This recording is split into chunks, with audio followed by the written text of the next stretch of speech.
Welcome to the English Ear Training Podcast. I'm Eva. It's so nice to have you here today. If this is your first time with us, welcome. I'm really happy to have you here. This podcast is for English learners who want to improve their listening skills in English. If you're learning English, and you already have a decent level of English, and you can understand me right now, and you can understand a lot of English, but you can't understand real, authentic English content, then this podcast is perfect for you. Because on the English Ear Training Podcast, I speak about many different topics, and I speak about them in a natural way. I don't change the words or phrases that I would normally use. I talk normally, but I talk a little bit more slowly and a little bit more clearly than native speakers usually do. So you'll be able to understand me more easily than you can understand other native speakers. So, are you ready? Today, we'll talk about two topics. They're different, but they're both simple, helpful, and deeply human. First, we'll talk about how people stay fit at home. You know, not everyone has access to a gym. Some people work out in their bedrooms, their kitchens, or even their backyards. I'll talk about that. And then we'll move into our second topic, helping people, but not just through big charities. No, we'll talk about small, everyday acts of kindness that make life better for someone else. If you don't understand everything right away, don't worry. You can always listen again, and your brain will slowly understand more each time. That's how language learning works. All right, let's get started.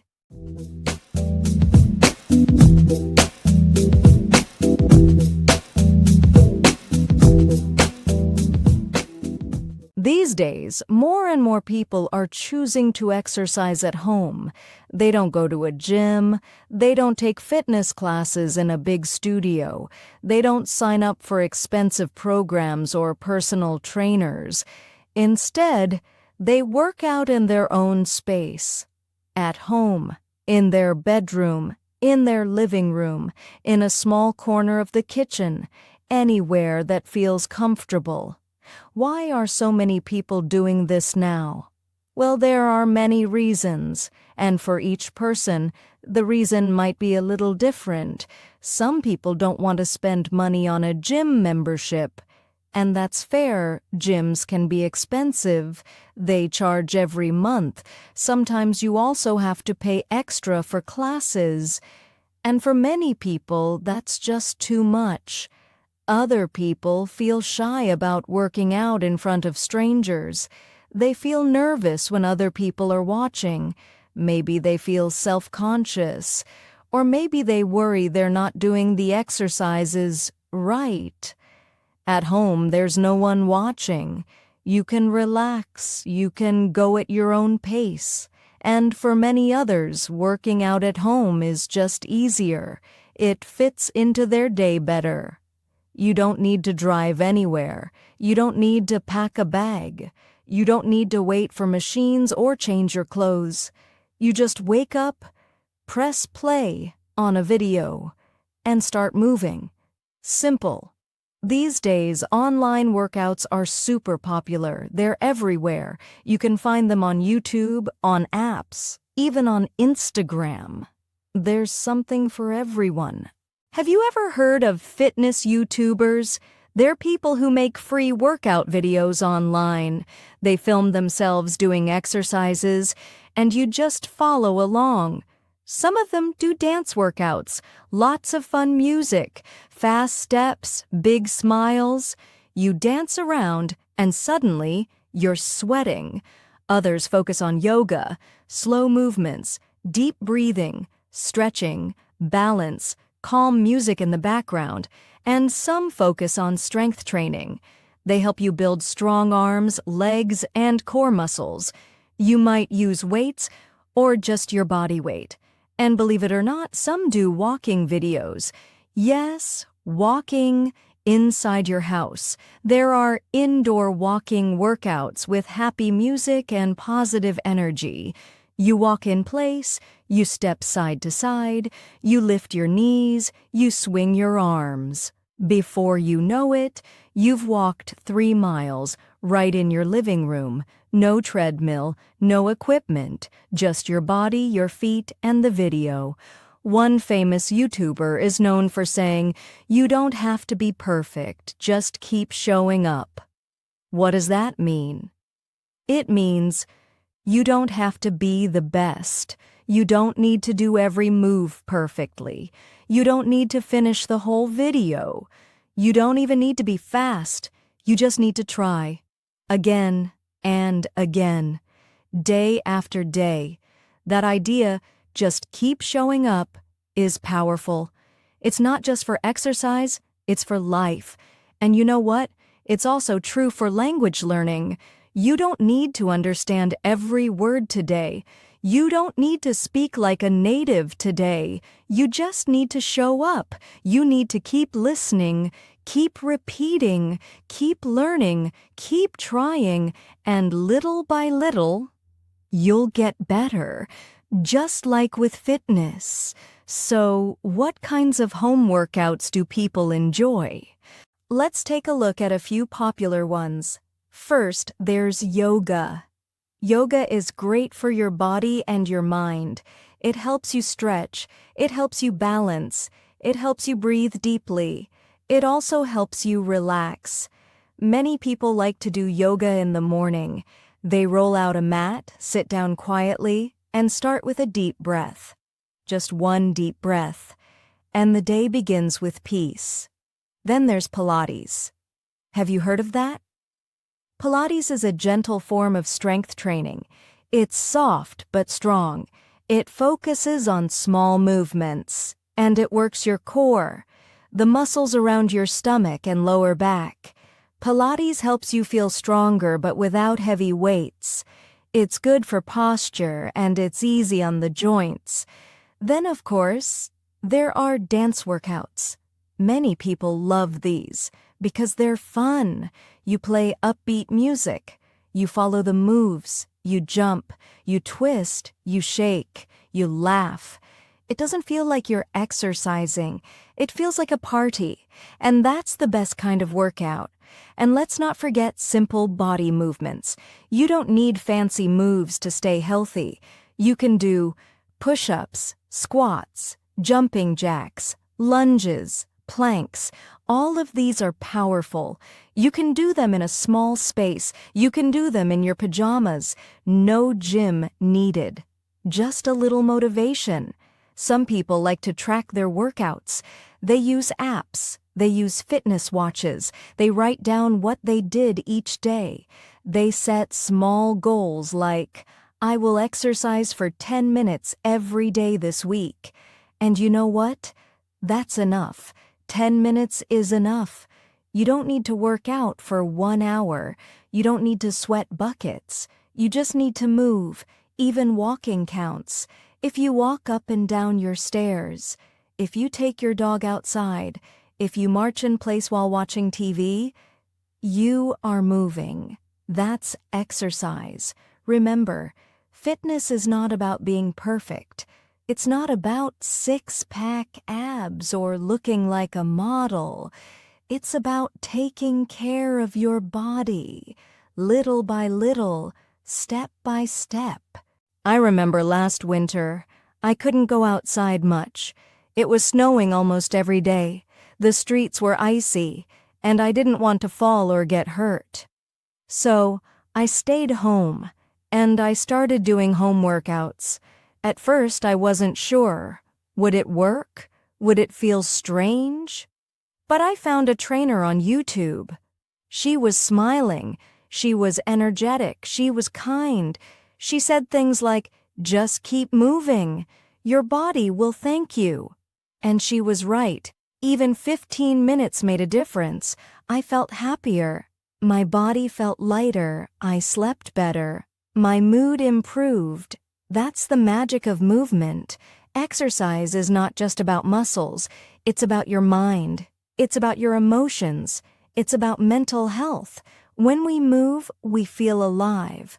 So, what about you? Have you tried working out at home? If not, maybe you can try this week, just 5 minutes. Stretch your arms, breathe in deeply, breathe out slowly, and feel proud of yourself. That's what health is. Not perfection, but care, not pressure, just kindness to your body. You don't have to do everything, you just have to do something.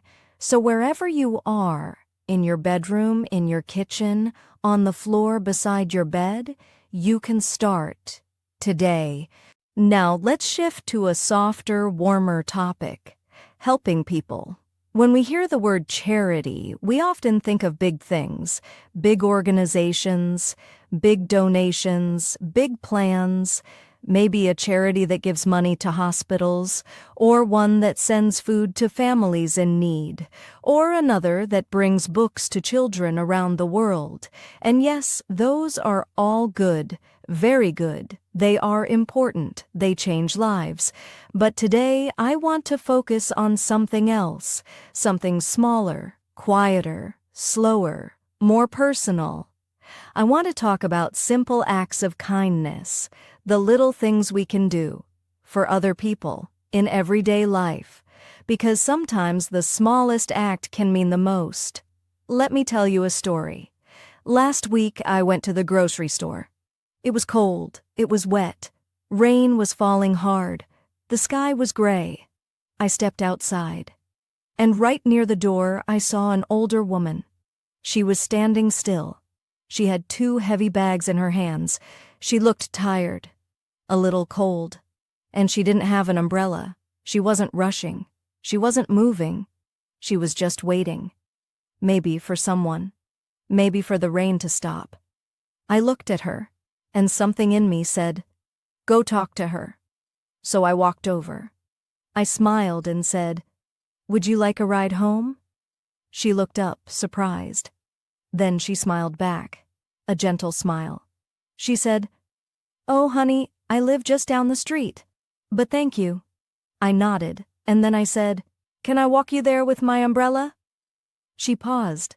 Then she said yes. So we walked, slowly, side by side.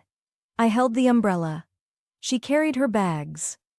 And as we walked, she told me about her grandkids, how old they are, what they like to eat, how one of them just learned to ride a bike. I listened.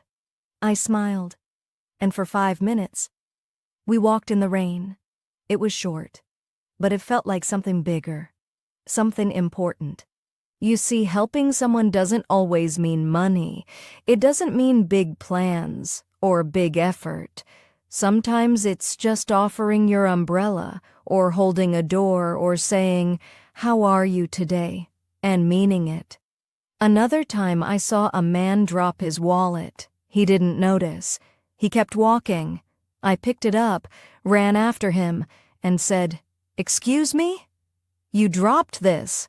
He stopped, turned around, took the wallet. He opened it, checked inside. His ID was there. His cash was there. Everything was fine. He looked at me and said, "Thank you. You just saved my day." I didn't do anything amazing. I just saw something, and I acted. That's the power of kindness. It doesn't have to be loud. It doesn't need to be perfect. It can be quiet, simple, gentle, and still powerful. Even just listening can be an act of kindness. When someone is sad, you don't have to fix the problem. You don't need the right words. You don't need advice. You just need to be there. Sit with them, look into their eyes, and say, "I'm here, I'm listening." That's enough. Sometimes people don't want answers. They just want to be seen, to be heard, to know someone cares.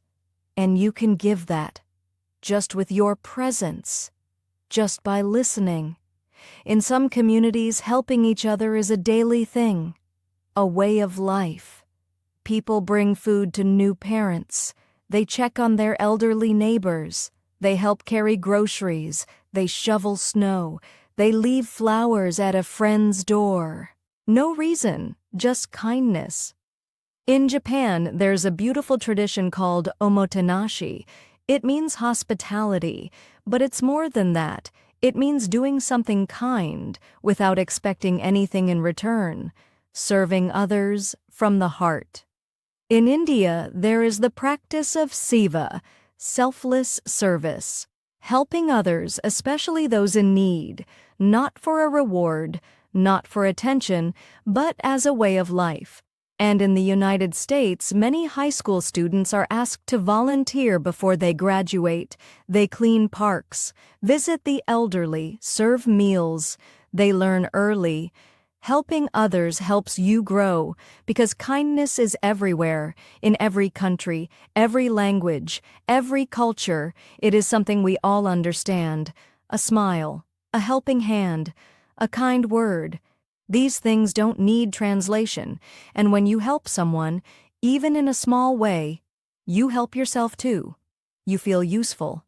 You feel strong. You feel human, connected, real. So maybe this week, you can try one small act of kindness. Hold the elevator. Pick up something someone dropped. Give a compliment. Say, "I appreciate you." Text a friend you haven't talked to in a while. Help your parents before they ask. Anything. Because you never know what that small action might mean to someone else. So, let's stop here for today. I hope these topics were interesting for you, and I hope this was good practice for your ears. Today we talked about two topics. One is about taking care of your body. The other, about taking care of your heart. Home workouts are a great way to stay strong. You don't need a gym. You don't need fancy equipment. You just need to move. And kindness is the workout for your soul. It keeps your heart open. It reminds you that you matter and that others do too. Both are important. Your health, your heart. You don't need to do everything. You just need to do something. Start small. Start where you are. And just like with learning English, the more you do it, the easier it becomes. The more natural it feels. So thank you for spending your time with me today. If you liked this episode, you can listen again or repeat some of the lines out loud. That's a great way to practice your listening and speaking. And if you enjoyed it, please subscribe our channel and share this podcast with a friend. It helps other learners find us. I'm Eva, and I'll see you in the next episode. And until then, be kind to your body, be kind to others, and as always, keep listening.